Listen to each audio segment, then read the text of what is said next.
Arcanjo. São Miguel Arcanjo. São Miguel Arcanjo. Em todas as milícias celestes. Que sejam dispersos os seus inimigos. E fujam de sua face todos os que vos odeiam. Em nome do Pai, do Filho e do Espírito Santo. Amém. Meus irmãos, para quem não me conhece, eu me chamo Anderson. Sou casado, tenho 35 anos, pai de 3 filhos, uma filha do coração, que é a Gabriela, tem a Maria Heloísa e o João Rafael. Não puderam vir, minha esposa cedeu, né? Porque a gente que contrai matrimônio, a gente precisa da autorização do nosso cônjuge, até mesmo para sair em missão. Eu não vim simplesmente peregrinar com vocês, mas eu vim aqui como uma missão que o Senhor me confiou, que o Senhor me deu. Mas o Senhor é maravilhoso e Ele diz que é dando que se recebe. Então a gente vem para dar, mas também acaba recebendo e recebendo muito. Né? Aqui um lugar de uma grande espiritualidade, né? E pediram para mim poder trabalhar aqui um tema com vocês e também ministrar a oração. Então peço para que todos prestem atenção, tem microfone, né? Mas estamos num ambiente privilegiado. Bom, comumente eu tenho iniciado as pregações pelo amor. Desde o mês de maio, toda a pregação eu inicio pelo amor. Pelo amor de Deus. Só que o amor de Deus, ele é traduzido no alto da cruz. Não é à toa que o Senhor trouxe a cada um de nós para estar na maior cruz do Brasil. E eu estava ali embaixo e eu perguntava para o Senhor, Senhor, mas a cruz é de ferro. E o Senhor falava, a cruz é de ferro porque é como cada um de nós. Nós somos como que ferros, duros, enferrujados, sem forma, deforme.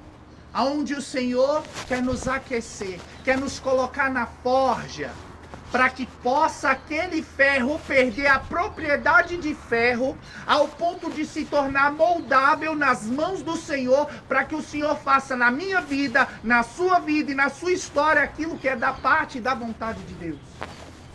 Então por isso que muitas vezes a gente entra no calor da provação, porque o ouro e a prata passa pelo fogo, assim como eu e você, um grande ferro sendo colocado no fogo para ser provado. E quantos aqui até mesmo pensou em desistir da peregrinação?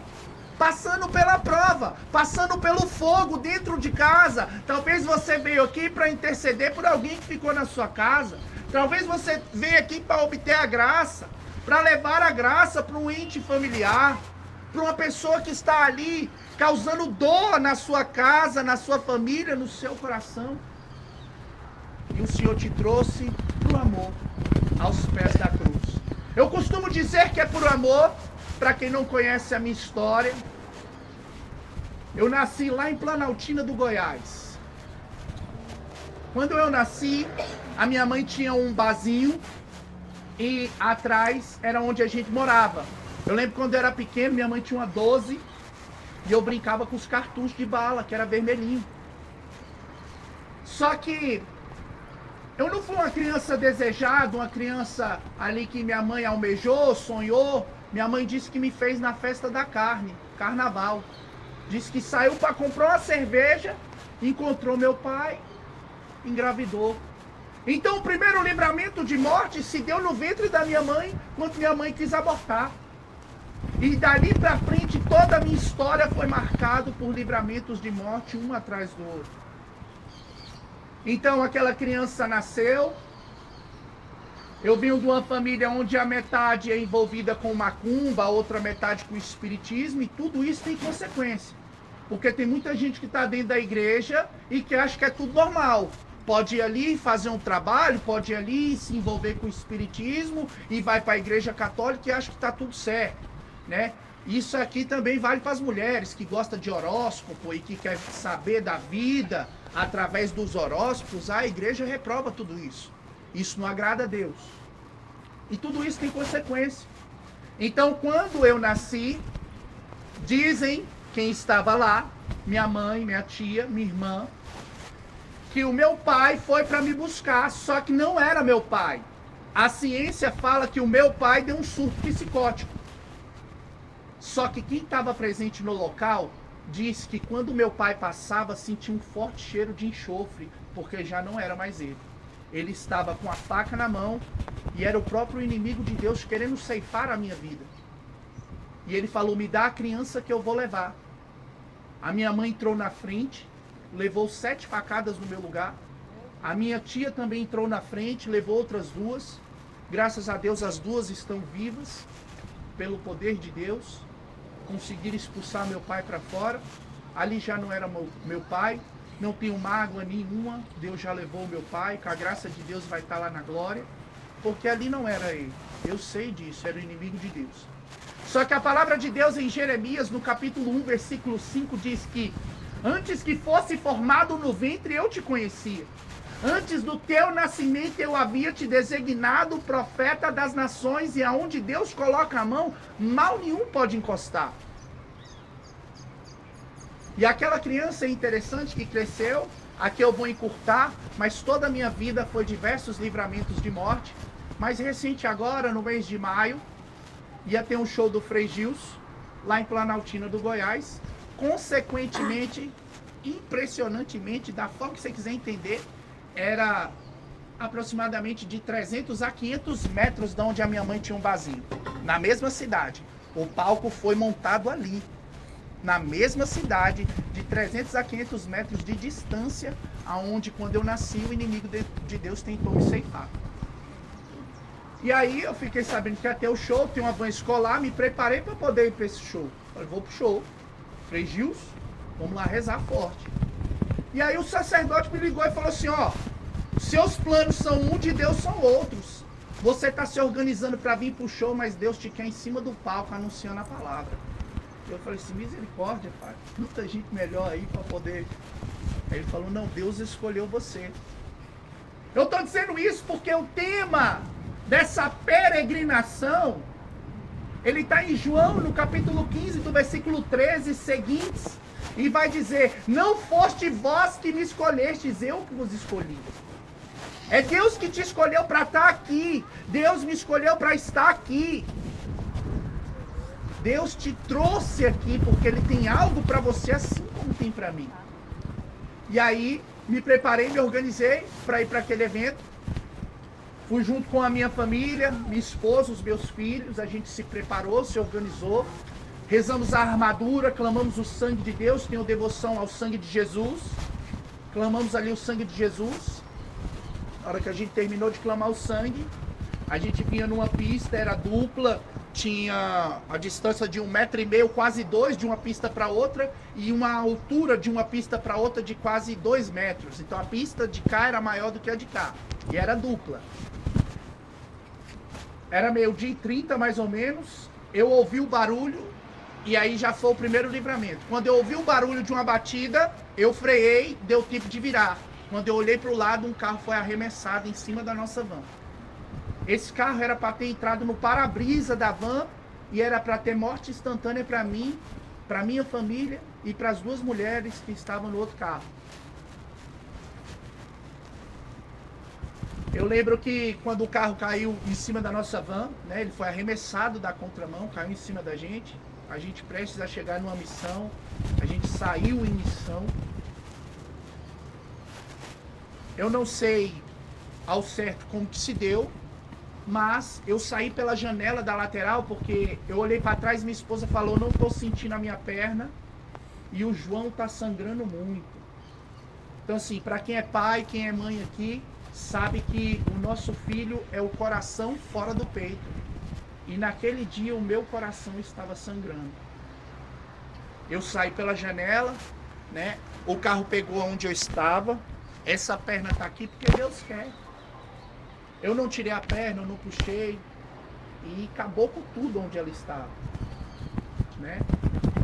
A minha esposa estava dando mamar para minha filha, a bebê. Agora ela está com 1 ano e 2 meses. Mas ainda não tinha nem 1 ano quando era no mês de maio. Na hora que a bebê dormiu, ela botou no bebê conforto. Não tinha colocado o cinto. Ela falou, João, sai do sol. Que foi onde o carro pegou, onde eu estava e onde o João estava. Falou, João, sai do sol. O João levantou. Agora tem 4 anos, mas tinha 3. Sentou do lado do bebê conforto. Quando ela foi colocar o cinto, o carro caiu em cima da gente. E aí o João todo ensanguentado, eu peguei, arrebentei a porta da lateral, botei meu filho no colo. Ele sangrava muito, eu não sabia de onde vinha o sangue. Foi uma situação assim tão crítica que os bombeiros e os policiais que chegavam para atender, eles batiam no meu ombro e falavam assim, vai dar tudo certo, pai. E antes de eu seguir pro final dessa situação, eu tenho devoção aos mártires. Meu santo de devoção é São João Batista. Eu tenho um lema que a gente costuma dizer lá em casa, que é até a última gota. Então a gente vem para servir até a última gota, porque Deus entregou até a última gota por mim e por você. E eu quero entregar até a última gota por Ele. Hoje em dia eu vejo as pessoas falando dentro da igreja de espiritualidade. E é espiritualidade para cá, espiritualidade para lá, um monte de gente falando de espiritualidade e pouca gente vivendo aquilo que é espiritualidade. Só que a igreja tem uma espiritualidade nascente. E é essa espiritualidade que a igreja de agora, dos tempos atuais, precisa voltar. E a espiritualidade da igreja nascente é a espiritualidade do martírio, daqueles que deram a sua vida por quem ama. Porque muitas pessoas falam que ama a Deus, mas falar que ama a Deus quando está tudo fácil, qualquer um faz. Agora, quando você diz que ama a Deus e está disposto a entregar até a última gota, aí sim, quando você está entregando até a última gota, aquela gota diária, aquela dificuldade diária, aquela luta diária, e une o seu sofrimento e a sua dor ao sofrimento de Cristo, aí sim, você pode dizer que você ama a Deus. A palavra de Deus, na primeira carta de São João, no capítulo 5, versículo 6, diz, não só pela água, mas pelo sangue. Não só pela água, mas pelo sangue. Quando eu preparava esse momento aqui, assim que a gente pisou nessa terra, o Senhor já colocava no meu coração que muitos aqui têm se gastado, têm se dedicado, têm se esforçado, têm caminhado durante anos da sua vida. Só que estão caminhando como se fosse em cima de uma esteira.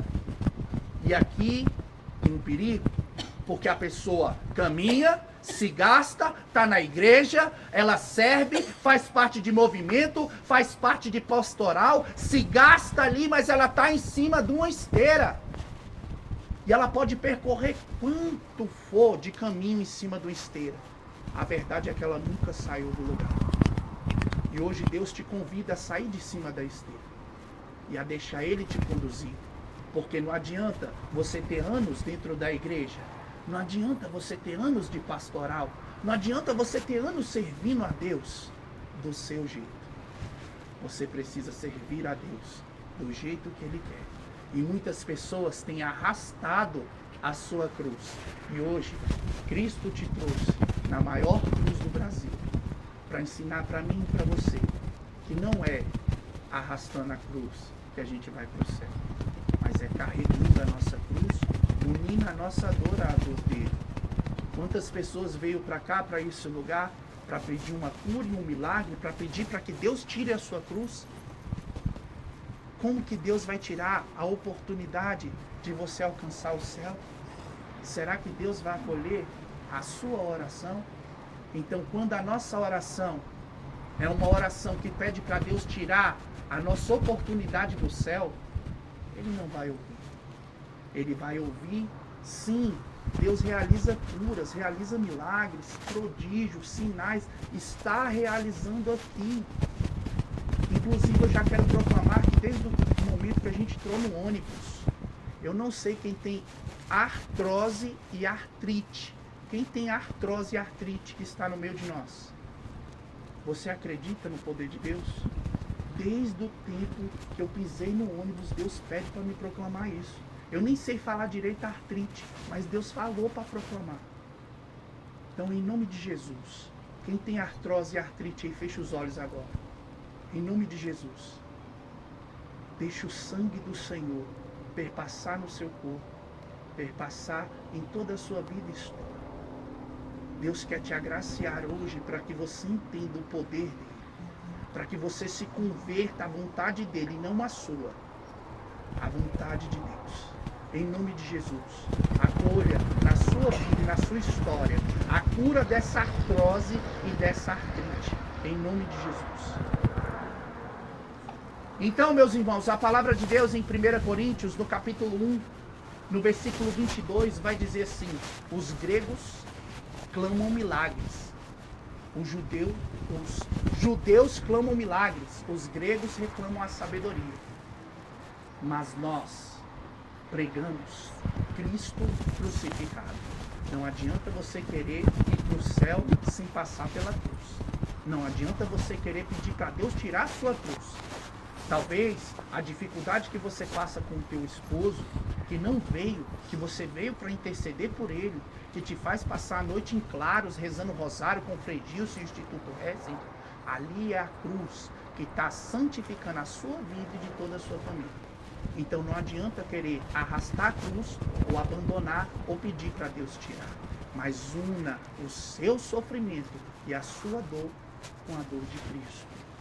E derrame até a última dor. Voltando à palavra espiritualidade, a espiritualidade da igreja nascente é a espiritualidade do martírio, daqueles que deram até a última gota de sangue por amor a Deus. É essa espiritualidade que a gente precisa voltar, a espiritualidade tal, a espiritualidade não, a espiritualidade que Deus quer é que siga Ele, que é o caminho, a verdade e a vida. E o caminho inicia no ventre da Virgem Maria, quer você goste ou não, começa ali o caminho. Mas o caminho, ele vai até a cruz. E depois da cruz, vem a glorificação. Então essa é a espiritualidade. É seguir aquele que é o caminho. E o caminho passa pela cruz. Então a espiritualidade da igreja nascente é a espiritualidade dos mártires. Ali tem Santo Inácio de Antioquia, um padre apostólico que conviveu com os apóstolos. Né? Santo Inácio de Antioquia, ele foi condenado ali a ser lançado, jogado aos leões. E ali tem os escritos, as cartas ali de Santo Inácio de Antioquia falando assim: eu quero acariciar a boca e a barriga dos leões que vão ser a minha sepultura, porque ele sabia que ele estava indo ali por amor ao seu Deus. Assim como vai dizer as bem-aventuranças, bem-aventurado quando vos perseguirem, vos caluniarem, quando disserem falsamente contra vós, alegrai e exultai. Quando a palavra de Deus fala alegrai, alegria exterior. Exultação é na alma. Então quando você estiver sendo perseguido, caluniado no seu trabalho, perseguido dentro da sua casa, perseguido de diversas formas, sendo lançado à morte, quantas vezes eu saio de casa, eu saio como se fosse a minha última vez, eu não sei se eu vou voltar. E a gente é lançado à morte, mas por amor a Deus. A nossa vida tem um propósito. Deus não te trouxe aqui na terra simplesmente para você ter um trabalho, passar num concurso, sei lá, aposentar, passar a vida viajando. Deus não te trouxe simplesmente aqui para você comprar um carro, uma casa, botar um porcelanato. Isso é bom, é maravilhoso. Todo mundo precisa fazer isso, mas Deus tem um propósito na sua vida e na minha. É necessário a gente seguir Ele, que é o caminho, e entregar a nossa vida a Jesus. Porque talvez você, pela idade, já conquistou tudo isso. E aí, sua vida acabou? Então, quantas pessoas entram em depressão? Porque perderam o sentido da vida. Porque perderam o rumo, perderam o caminho. E o caminho é Jesus. E o caminho passa pela cruz, passa pela dor. Eu vejo muita gente falando assim: ah, eu amo Santa Terezinha. Eu também amo Santa Terezinha. Eu amo Santa Terezinha. Mas a gente está falando de uma jovem de 24 anos, doutora da igreja, que entregou a sua vida, que superou a depressão e que morreu doente, enferma. Então não adianta você falar que ama Terezinha e você quer correr da cruz. Quer largar a cruz. Quer abandonar a cruz. Ama Santa Terezinha? Ela é uma mulher que deixou Cristo ser crucificado na sua vida e ressuscitado na sua. Por isso que é uma grande santa e doutora da igreja. Então ama a espiritualidade do martírio, a espiritualidade da igreja nascente. Vai dizer ali, Santo Inácio de Antioquia, que eu estava citando para vocês, ele vai dizer: eu quero pedir a Deus a graça de que os leões que vão ali me estraçalhar como até o último pedaço, para que não vinha eu, depois de morto, dar trabalho para alguém e catar os meus restos mortais. O homem está disposto a entregar tudo por Jesus. Jesus entregou-se todo por mim e por você. Você está disposto a se entregar totalmente para Ele? Será que você está disposta a se entregar totalmente para Ele? Tem ali São Policarpo de Esmirna, outro bispo apostólico. Ele foi condenado à fogueira E é interessante que ele ali, sendo condenado à fogueira, diz que atearam ali fogo, fizeram uma grande fogueira, mas o homem não pegava fogo. Sabe por que ele não pegava fogo? Porque ele não vivia mais pela carne, ele vivia pelo Espírito. E quantas pessoas no meio de nós falam que ama a Deus, falam que segue a Deus, é de pastoral, é disso, é daquilo, tem tantos anos, coordenação disso e daquilo, ajudou a construir a igreja, mas estão vivendo até hoje na carne e não pelo Espírito. Diz que enquanto ele ali, a fogueira estava hasteada, diz que ele não pegava fogo e o povo sentia o cheiro de perfume. Isso é um homem que se consumiu, entregou até a última gota. E aqui é interessante porque para matar ele teve que enfiar uma lança, porque pelo fogo não queimava. Isso é a espiritualidade da igreja nascente. É isso que a igreja precisa. A igreja não está precisando de uma grande libertação vinda do governo, vindo dos poderosos, vindo disso ou vindo daquilo, não. A igreja está aguardando ansiosamente, eu e você, em cada realidade e situação, assumir o seu posto e ser o santo que Deus te fez para ser. Não importa a sua idade, vai dizer Colossenses, Filipenses. Não importa o grau a que chegamos, o importante é prosseguir decididamente. Prosseguir decididamente. Então não importa o grau que você chegou, o importante é prosseguir decididamente. E aí vai dizer uma tradição que quando um mártir está próximo do seu martírio, ali diante do seu algoz, diz que começa a brotar uma canção no interior dele. E ele começa a cantar essa canção e diz que quando ele é martirizado, diz que o céu se rasga, é uma tradição, diz que o céu se rasga e diz que vai estar lá todos os anjos e santos, junto com a Santíssima Trindade e a Virgem Maria, e enquanto ele vai adentrando no reino dos céus, diz que todo o céu e o próprio Deus continua aquela canção que iniciou no coração dele. Essa canção, ela diz assim: hoje é dia de Santa Cecília, uma grande mártir da igreja. Não tem como, eu tenho devoção aos mártires. A gente está diante da maior cruz do Brasil. O Brasil que está ali diante de, sofrendo pelos algozes, aguardando o meu e o seu sacrifício, unido a Cristo, até a última vida. E a canção vai dizer assim: estou seguindo a Jesus Cristo, pra trás não volto, não volto, não. Eu vou te convidar a cantar comigo essa canção, fecha seus olhos. Estou seguindo a Jesus Cristo, pra trás não volto, não volto, não. E com essa canção no interior do teu coração, eu quero que você agora recorde da sua dor, da sua cruz, da sua luta, daquela pessoa que você cuida, daquela situação dentro da sua casa, dos seus vícios, da sua dificuldade, da sua família, dos seus filhos, do seu cônjuge. Eu quero que você recorde agora da sua luta. Eu quero que você se recorde agora da sua dor, daquilo que te faz chorar, sofrer, daquilo que te motiva a rezar, a clamar pelo céu, a graça, o poder do alto, aquilo que para você é impossível, mas para que Deus é impossível. E vamos cantar mais uma vez juntos.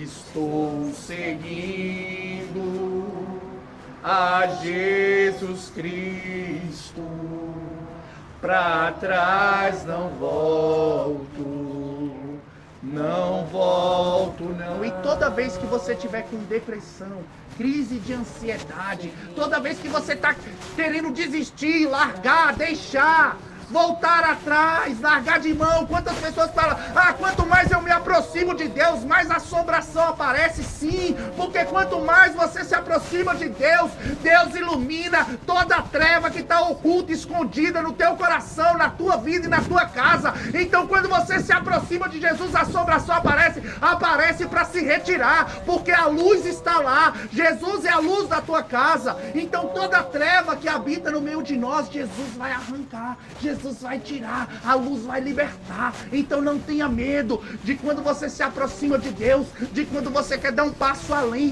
de se comprometer. Se comprometer com Deus. Quantas pessoas fugindo de coordenações, fugindo de um compromisso maior que vai exigir de você uma mudança, que vai exigir de você uma conversão. Quantas pessoas fugindo, correndo da cruz, no lugar de abraçar e se unir à cruz de Cristo. Então não tenha medo quando você pensar em desistir, falar: eu tô cansado, eu tô cansada, eu já não aguento mais, tá pesado, é um fardo. Deixa essa canção brotar no teu coração. E a canção diz isso é maravilhoso, é uma profecia na nossa vida. Estou seguindo, vamos cantar junto de novo. Estou seguindo, vamos lá. Estou seguindo a Jesus Cristo, para trás não volto, não volto. E é engraçado porque eu lembro que quando eu peguei o meu filho no colo, essa canção começou a brotar no meu coração. Aquele dia era para ter morrido eu e toda a minha família. Só para você ter uma noção, o outro carro que tinha uma mulher, ela quebrou 11 costelas e o pé. Se você vê as fotos, a imagem, você fala assim: ninguém sobreviveu. Sim, sobreviveu. Porque eu não vivo mais para mim. Eu só vivo para Cristo. Por isso ele me trouxe na maior cruz do Brasil para proclamar o verdadeiro amor. Para que a gente possa se unir ao verdadeiro amor. Não foste vós que me escolhestes. Eu que vos escolhi e vos escolhi para que vai produzir frutos, e que o seu fruto permaneça. Porque quantas pessoas começam bem, mas terminam mal. Aqui, o mais importante não é nem começar bem e continuar bem, mas é terminar bem, é terminar na graça, é terminar diante da cruz. Só que lá na cruz tinha a Virgem Maria. Não estamos sozinhos. Não estamos sozinhos. Deus nos deu uma mão. Para mim e para você. Então tá doendo, a canção tá brotando. Estou seguindo a Jesus Cristo, para trás não volto, não volto, não. E aí eu peguei o meu filho no colo, ensanguentado, não sabia de onde vinha o sangue. Uma das frases que hoje mais me toca, quando eu entro na minha casa, eu lembro da minha esposa e ela disse assim: graças a Deus, todos voltaram para casa. Mas se naquele dia não tivesse voltado um ou mais, mesmo assim a gente ia derramar até o último. Porque não é uma barganha que a gente faz com Deus. Eu passo por isso e Deus me agracia por isso. Não. A gente se entrega todo para Deus na esperança de que Ele vai se entregar todo para nós. Muitas pessoas não estão cheias de Deus porque não tem espaço para Deus. Não tem espaço para Deus dentro da vida das pessoas. A gente precisa abrir espaço.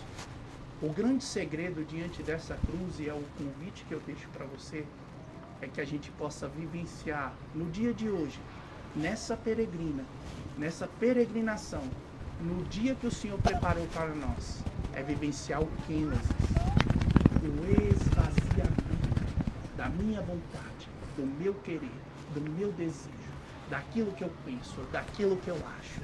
É eu me colocar inteiro aos pés da cruz e falar: Senhor, toma minha vida e faça dela aquilo que o Senhor quiser.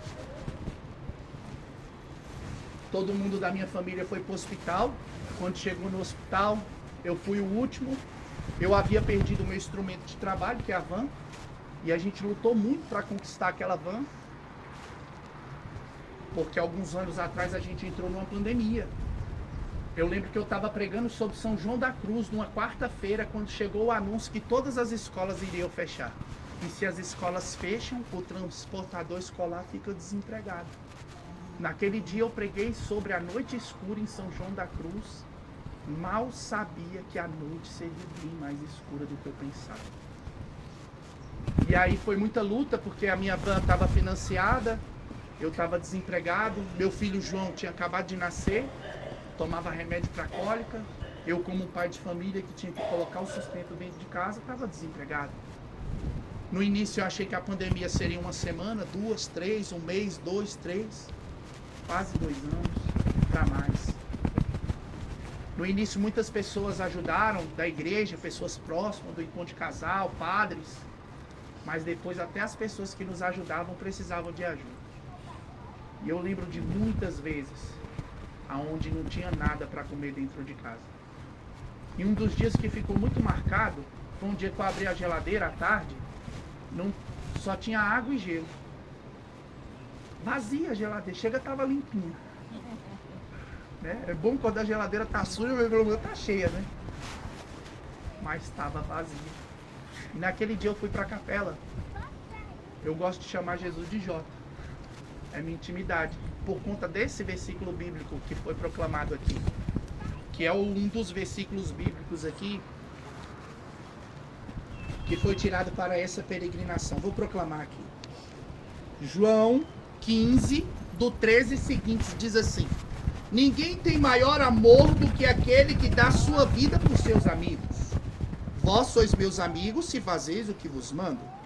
Já não vos chamo servos, porque o servo não sabe o que faz seu senhor, mas chamei-vos amigos, pois vos dei a conhecer tudo quanto ouvi do meu Pai. Não fostes vós que me escolhestes, mas eu que vos escolhi e vos constituí para que vades e produzais frutos e o vosso fruto permaneça. Palavra da salvação. Glória a vós, Senhor. Eu chamo Jesus de Jota por causa desse versículo. Eu não vos chamo de servo, eu chamo de amigo. E aí uma vez eu estava em adoração, eu falei para Jesus: Jesus, todo amigo meu tem um apelido, como que nós faz agora? Porque eu converso com Jesus igual a gente está conversando aqui. Porque tem gente que quer ficar floreando lá, fingindo que é uma coisa que não é. Alguém aqui tem asa? Porque eu vi ali que até Nossa Senhora do Apocalipse tem. Tô brincando, mas tem. Alguém tem asa? Então seja você mesmo diante de Deus. E quem me conhece sabe, é do jeito que eu sou aqui. Aí eu falei para Jesus: Jesus, a partir de hoje eu vou te chamar de Jota. Minha mãe me ensinou que quem cala... Jesus nunca reclamou, eu chamei de Jota até hoje. Aí eu virei para Nossa Senhora e falei: vou te chamar de M, não dá, né, Virgem Maria? Vou te chamar de Imaculada. Não vamos bagunçar. Senão não fica de castigo. Enfim, então eu chamo Jesus de Jota. E eu lembro que aquele dia não tinha nada para comer em casa. E eu morava num apartamento, hoje eu mudei de lá, mas eu morava num apartamento que na frente do apartamento tinha um restaurante. E aí chegava a hora do almoço, meu irmão, não tinha nada para comer e era cheio de churrasco. Passa aí comigo assim a experiência.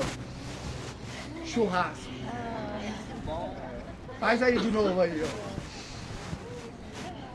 Pois é, aí era cheio de churrasco, não tinha nada para comer. Eu fui para a capela, cheguei na capela e falei assim: Jota, se o senhor for lá em casa, abrir a geladeira, o senhor vai ver que só tem água e gelo. Não tem uma fruta.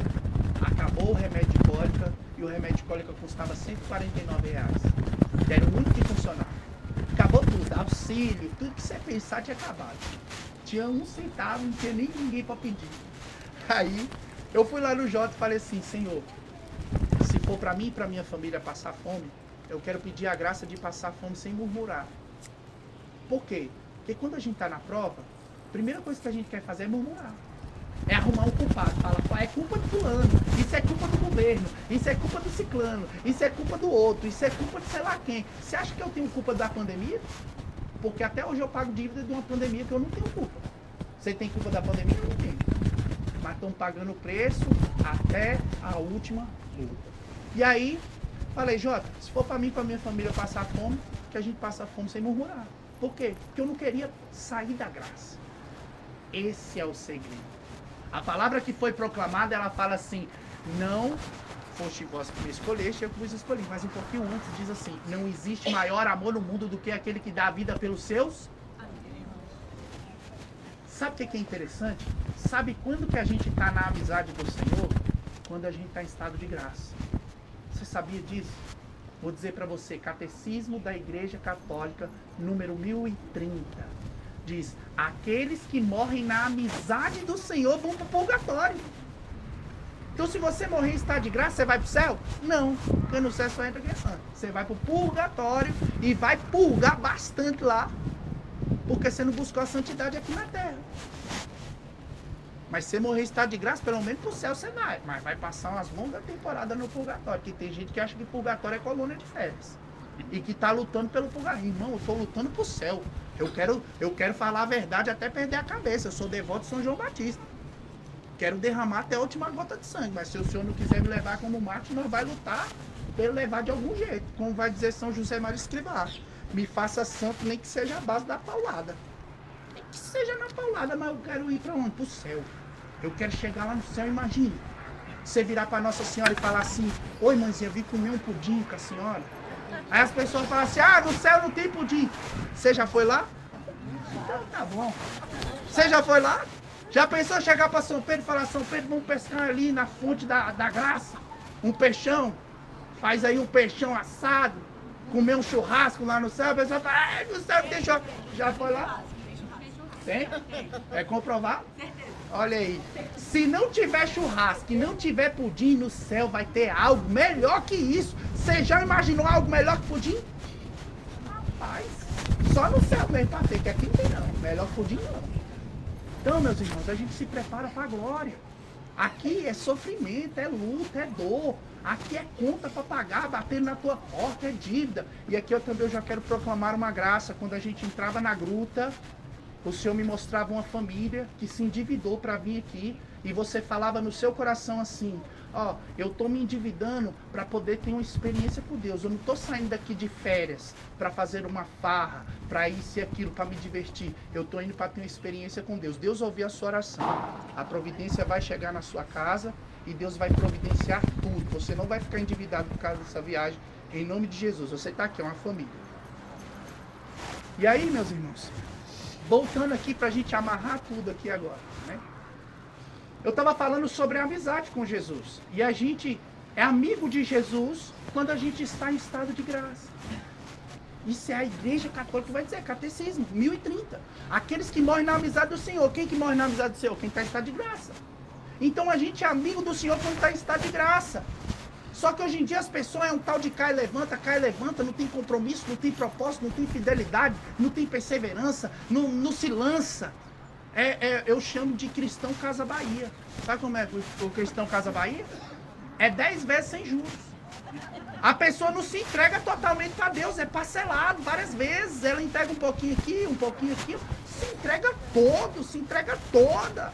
Deixa tudo na mão de Deus. Hoje em dia a gente tem suado tanto, se gastado tanto para rezar pelo povo. O povo pede oração para isso, para aquilo, para... Quantas pessoas não são curadas de doenças graves? Porque a pessoa não larga a doença e entrega para Deus. Ela mora com ela, abraça com ela, dorme com ela, canta com ela, tá agarrada com a doença. Como que Deus vai te curar?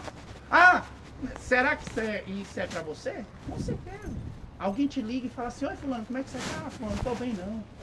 Tá doendo isso e aquilo, porque eu fiz o exame, porque o resultado, porque o remédio, porque o médico, porque o resultado deu isso, a ressonância. Larga essa doença aos pés da cruz. Às vezes, muitas vezes, Deus quer nos curar e a gente não é curado porque a gente não entrega para Ele. A gente mora com aquilo ali. A pessoa fica ali, tem um problema com o marido, é qualquer pessoa que chega, a pessoa fala: oi fulano, tudo bem? Não tá bem não.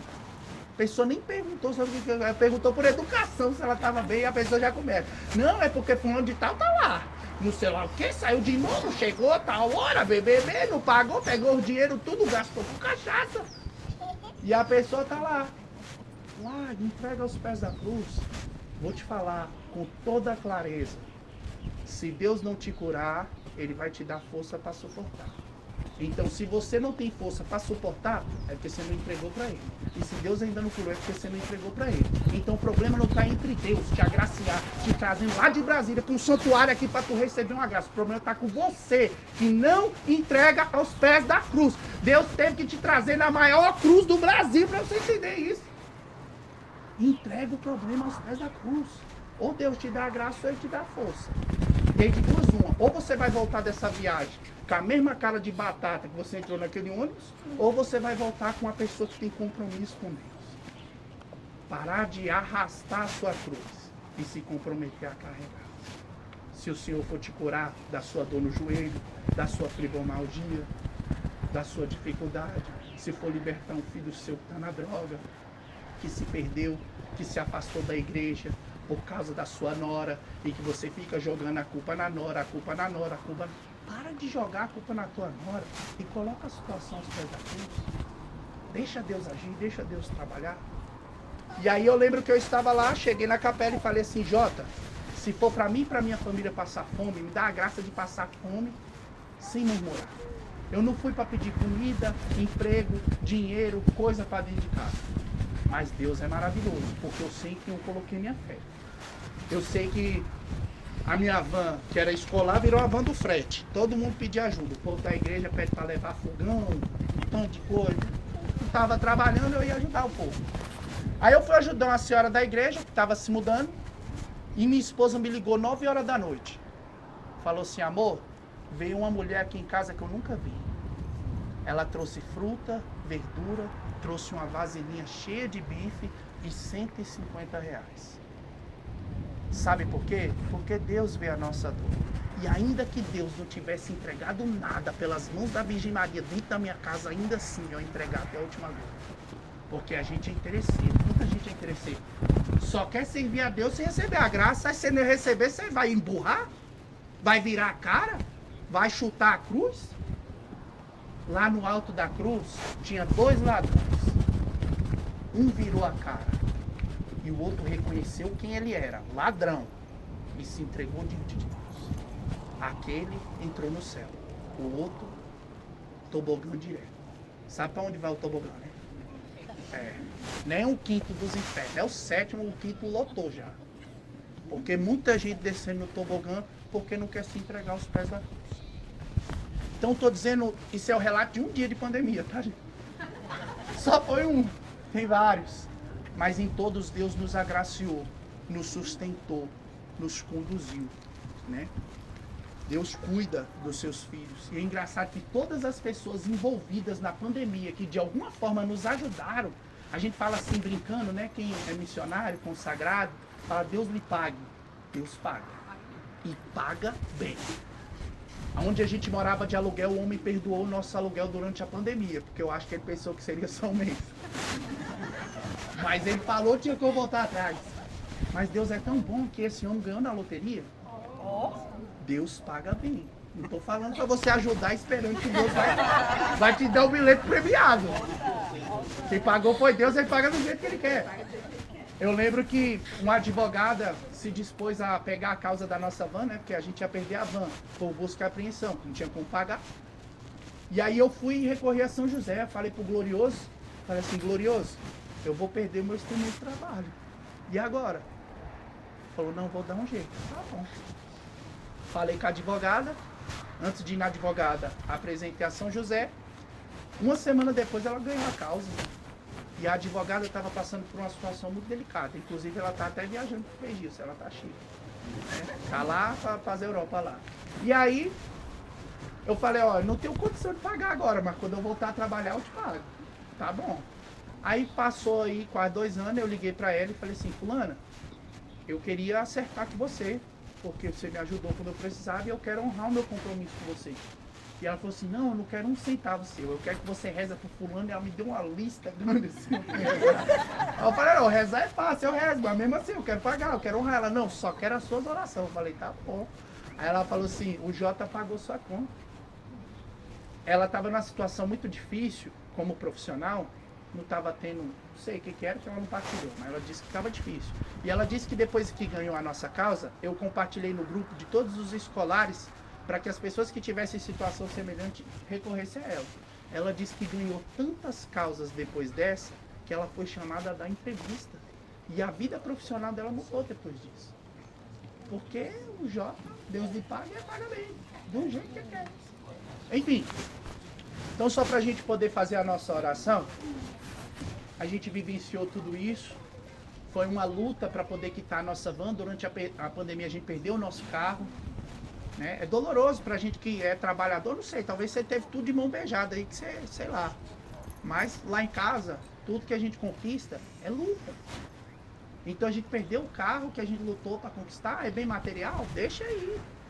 Por uma pandemia que a gente não tem culpa, não foi responsabilidade nossa. Perdemos muita coisa. Tivemos que vender coisa até de dentro de casa para pagar a conta, para honrar, para botar comida dentro de casa.